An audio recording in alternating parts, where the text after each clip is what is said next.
In the previous session, we had seen the vector, we had started with the vector algebra, and we had seen different operations on vectors, including addition, subtraction, multiplication of a vector by a scalar, and also division of a vector by a scalar, and how to obtain them. And we had also started with the rectangular coordinate system, right? Wherein we have seen there are three axes, x, y, and z axis, which are mutually perpendicular to each other. Okay, and we can achieve them by using the right-handed rule, wherein we use our three fingers, thumb, forefinger, and the middle finger, to represent x, y, and z axis respectively. Okay, so there are other configurations also, and I had shown you that we will be going to use this particular notation where x is the axis which is perpendicular to the board or your screen, whatever you are seeing. This x, this is actually coming out of the screen. You cannot draw it that way, right? That's why we are drawing it like this. Then y is the axis which is horizontal, so it is horizontal towards the right, and z is the axis which is vertical. It is vertical, moving upwards. Okay, so the point of intersection of these three axes is called the origin. At this particular origin, the value of x, y, and z all are zeros. Okay, the value of x, y, and z all are zeros. So you can take this as origin O.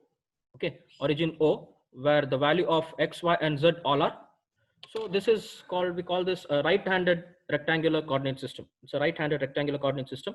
The curved fingers of the right hand indicate the direction through which the x-axis turn into coincidence with the y-axis. That means if the forefinger indicates x-axis, the middle finger indicates y-axis, and the thumb indicates the direction of the z-axis. One more way of representing the coordinate system is using the planes. Okay, any point is can be seen as the intersection of three planes. So if you consider this is x-axis and this is y-axis, then the plane where x and y lies, that is z is equal to 0 plane. That means in this particular plane, so you should be imagining a plane which is uh, perpendicular to your screen. Okay, the plane which is perpendicular to your screen at the origin, that is z is equal to 0 plane. That means at this particular plane, z is equal to 0. Only the values of x and y will vary. If you consider a vertical plane which is perpendicular to your screen, that is y is equal to 0 plane. This is the vertical plane which is this is the horizontal plane. Z is equal to 0 is the horizontal plane, and the plane which is vertical and which is perpendicular to your screen, I hope you can imagine it, that is y is equal to 0 plane, or it is the xz plane. Okay, only the value of x and z will vary. And the plane which is on the surface of your screen, that is actually, it has only y axis and z axis. On that particular plane, x is equal to 0. So that plane is x is equal to 0 plane. So there are three planes, and any point can be seen as the intersection of these three planes. X is equal to 0 plane, which is on the surface. Z is equal to 0 plane, which is horizontal plane perpendicular to your screen, and y is equal to 0 plane, which is a vertical plane perpendicular to your screen. Okay. So another way, yeah, that's what I said. You can see as intersection, any point can be seen as intersection of these three surfaces, where x, y, and z are equal to some constant. And here that constant is 0 in all the three planes. Okay, for the origin, x is 0, y is 0, and z is 0. So we will see, we will take an example of the rectangular coordinate system, which you are already familiar with, for x and y axis. When you took only two axes into consideration, the x-axis and the y-axis, right? So this was the way we used to draw. X would be the horizontal, y would be the vertical. So any point, if you want to represent, you will represent it as x and y coordinates. So if you take the origin into consideration, what you can see in purple, it is 0, 0. 0, 0 indicates the x coordinate is 0 and y coordinate is 0. So if you take it and point it, it is at the center. Here x is also 0, y is also 0. If you want to locate a point 2, 3, that means 2 in x-axis, 3 in y-axis, right? So you take 1, 2 units are here, right? you drop a perpendicular from x-axis and extend it. Then in y-axis it is 3. 3 you locate it here, you drop a perpendicular from y-axis. So wherever it meets, so that particular point is 2 comma 3, right? Similarly, if there is a negative point like minus 3 comma 1, minus 3 comma 1 means x coordinate is minus 3 in the negative x-axis. If this is x, this will be minus x in the negative x-axis. You take minus 3 and drop a perpendicular from the x-axis. Okay, drop a perpendicular from x-axis, extend it, and you take 1 in the y-axis, take a perpendicular. Wherever it meets, that particular point is minus 3 comma 1. Similarly, so in this coordinate, third quadrant, you have minus 1.5 comma minus 2.5. Minus 1.5 in x-axis, drop a perpendicular, extend it. Then minus 2.5 in the y-axis, drop a perpendicular and extend it. Wherever those two perpendiculars meet, that point is minus 1.5 comma minus 2.5. This similar approach, whatever you use for two coordinates, x and y, the same thing has to be extended for the three coordinates in the rectangular coordinate system. So this is the normal notation. As I said, x is now the axis that is coming out of the screen, y is the one that is moving right, and z is the one which is moving to the top. Suppose I want to locate a point P of 1 comma 2 comma 3. So what I'm supposed to do is, in the x-axis you take 1 unit. Okay, you take 1 unit, so it is this particular line. If you take 1 unit in the x-axis, it is this particular line, right? This particular line. Then in the y-axis you take 2 units. So 2 units till here. Okay, 2 units till this particular line, so this line. And in the z-axis you take 3 units, x, y, z. X 1 unit, y 2 units, and in z 3 units. So 3 units means it will go 3 units above, right? 3 units above, z axis is above. So till 3 units you have to take. So you drop a perpendiculars, and wherever they meet, wherever they meet, they will meet at this particular point. Okay, they will meet at all three coordinates, all three axes coordinate values will meet at this particular point. So this particular point is 1 unit in front of the screen. You can see in 1 unit in front of the screen, 2 units to the right from the origin, and 3 units to the top of the origin. So that is where you get P of 1 comma 2 comma 3. Okay, so this is how you can locate any point. Similarly, if there is another point 2 comma minus 2 comma 1, so 2 indicates it is 2 units ahead. Okay, 2 units in front from the origin in the x-axis. So if this is origin, it should be in this line. Okay, 2 units here. Then minus 2 indicates it is to the left from the origin by 2 units, 1, 2. So it comes to this particular line. Okay, so then 1 unit in the z-axis, so 1 unit above. So if you take all the three axes into consideration, so it comes to this particular point where x is 2, so 2 units in front, y is minus 2, so 2 units to the left, and z is 1, 2 unit upwards. So this is the way you can locate any point in the rectangular or Cartesian coordinate system. So you should be able to imagine it in 3 dimensions. That's why I said you should have a very good imagination to imagine the points in space. Okay, so you need to consider all the 3 dimensions, x, y, and z, if you want to locate a point in any coordinate system. So one more thing, as I said, if you see the planes as intersection of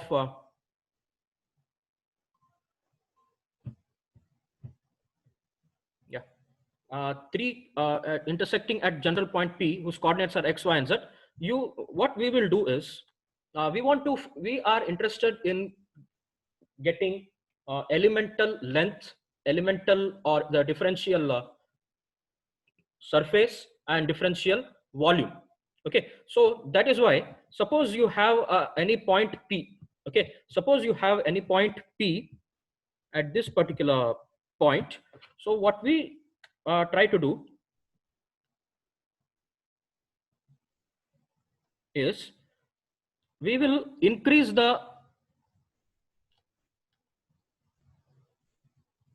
value of each coordinate by a differential amount. That is, in x direction, we will increase it by dx.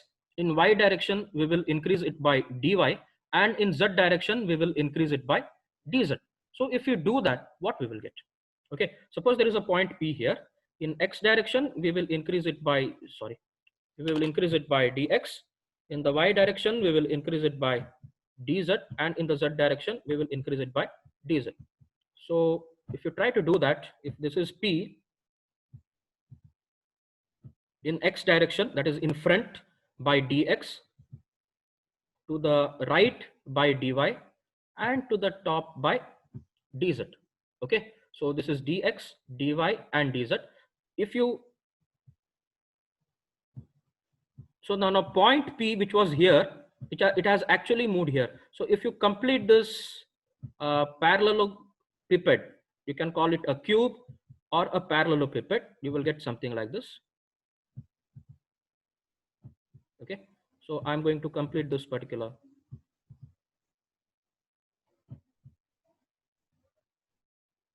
Okay, so it's a parallelepiped, whatever you can see.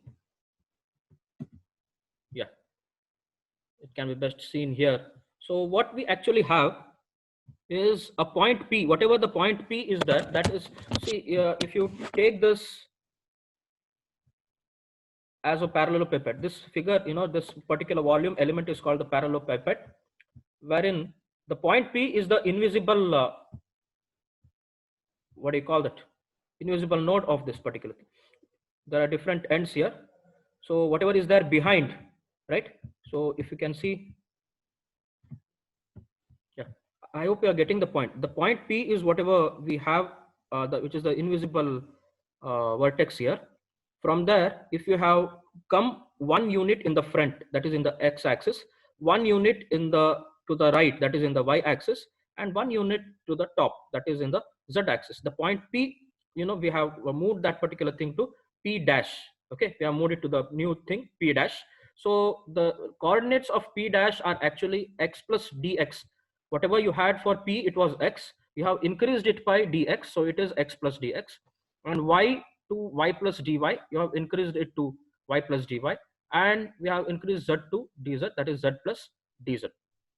So this particular small parallelepiped, it has got the dimensions of dx in the x-axis, dy in the z-axis, and dy in the y-axis, dz in the z-axis. The volume of any given rectangular parallelepiped is x multiplied by y multiplied by z components. The x component is dx, y component is dy, z component is dz. Therefore, the differential volume is given by dx multiplied by dy multiplied by dz.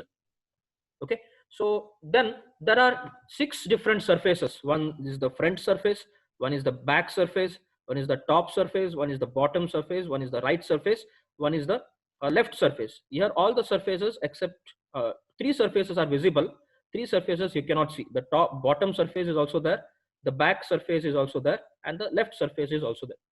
The surface areas, for the front and the back surface are length into breadth, right? Wherever it is length into breadth, the length, it is one dimension is dy, height is dz. So the height into width also you can call it. Width is dy, height is dz. So the surface area of the front surface and the back surface are dy into dz, right? Because the length is dy, height is dz. The right and the left surfaces, the dimensions are dx and dz. That's why the area is dx and dz. Okay, dx and dz. For the top and bottom surface, the dimensions are dx and dy. That's why it is dx into dy. So the surface or the differential surface areas, it is called ds. Differential surface areas are dx dy, dy dz, and dz dx.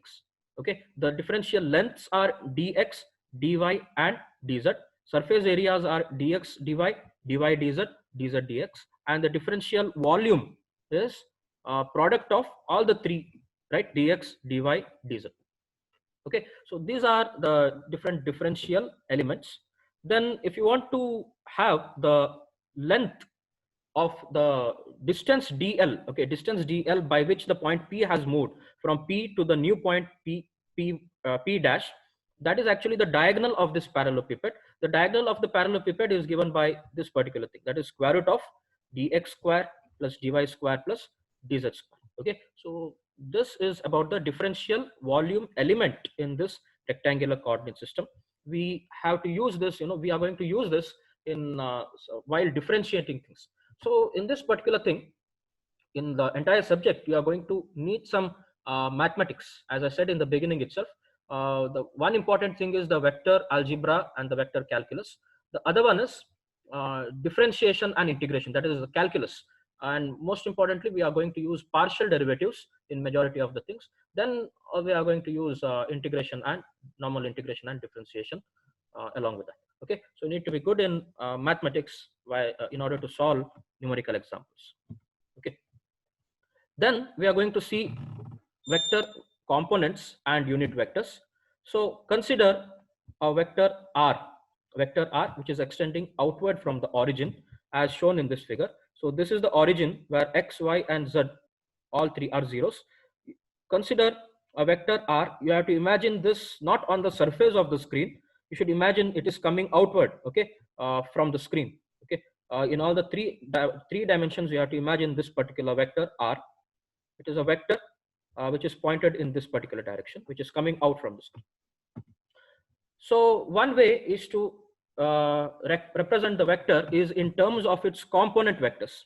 The component vectors means, since it is in three dimensions, there are three coordinates, we can write vector r as the sum of its x component, y component, and z component. We can write r as vector r is equal to vector x plus vector y plus vector z. Okay, so these are called the vector components. Component of vector r in the direction x is vector x. Component of vector r in the direction y, that is vector y. Component of vector r in the direction z, that is vector z. So how do you get these vectors x, y, and z? If you draw perpendiculars from the tip to x-axis, to the y-axis, and to the z-axis, you get this particular thing. So it again, you get this parallelepiped. This is the vector x, this is the vector y, this is the vector z. If you add these three vectors, it will be the vector r. Okay, yeah. So that's about the vector components. Then you have something called a unit vector.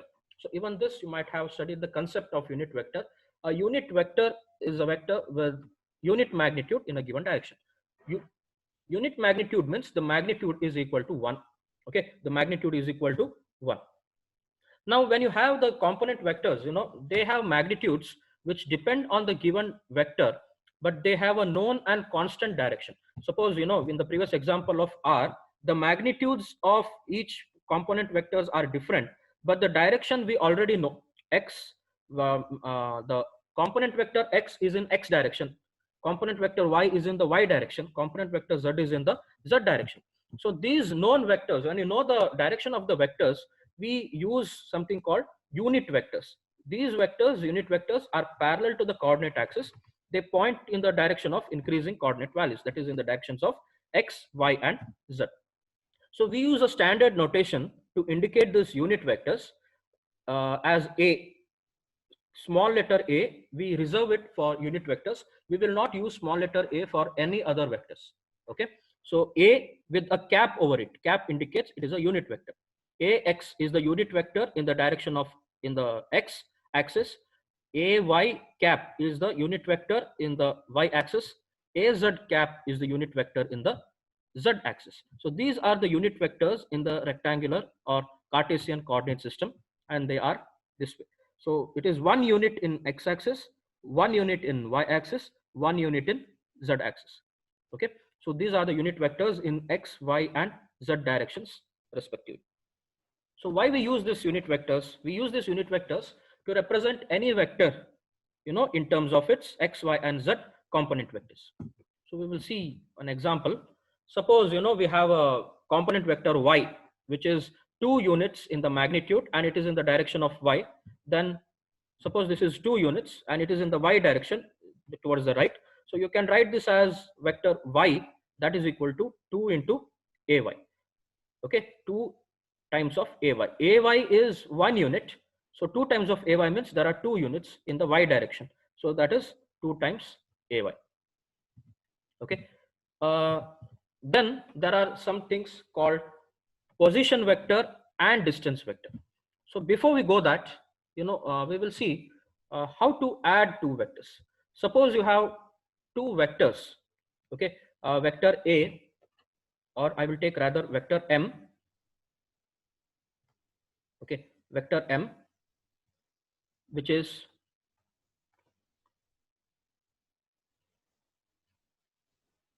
AX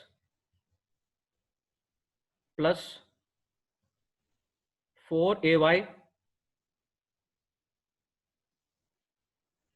plus 2AZ.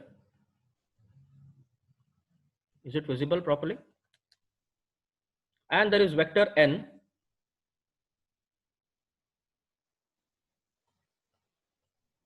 which is 3AX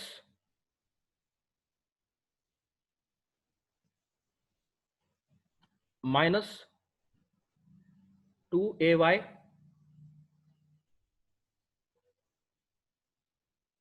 plus AZ. Okay, so these are two vectors M and N. AX is AX plus 4AY, M is AX plus 4AY plus 2AZ, and vector N is 3AX minus 2AY plus AZ. So can you tell me what is the sum of these two vectors, M and N? What is M plus N?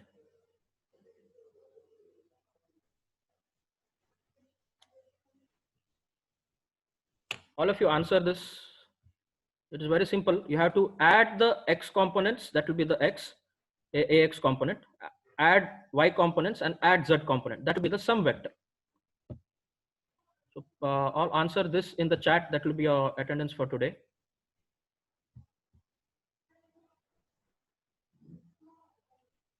What is M plus N? It is very simple, right? So you need to add the AX component, the AY component, and the AZ component individually. So this will be equal to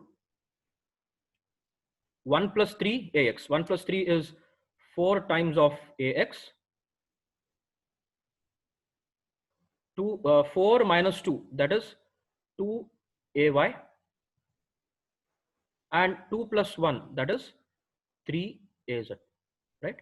4 AX plus 2 AY plus 3 AZ.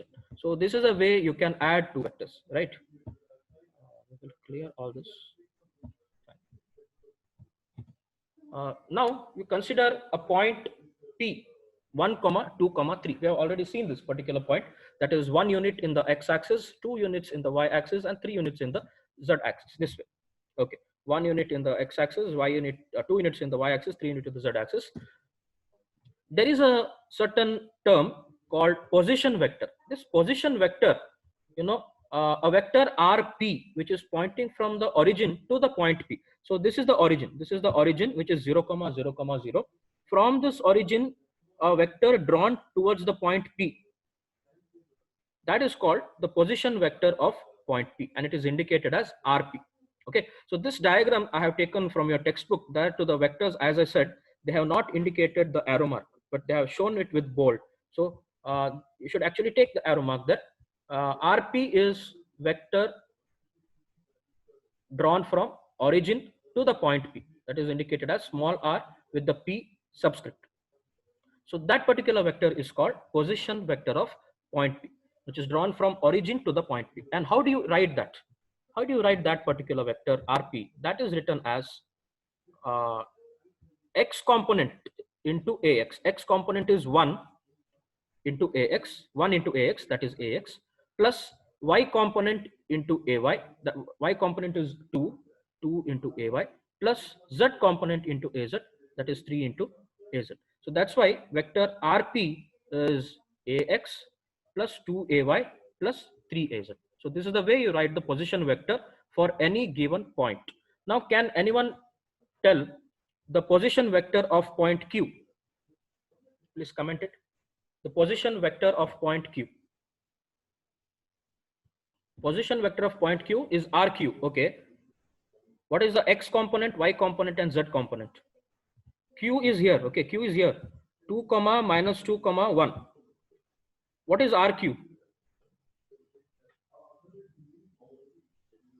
What will be RQ?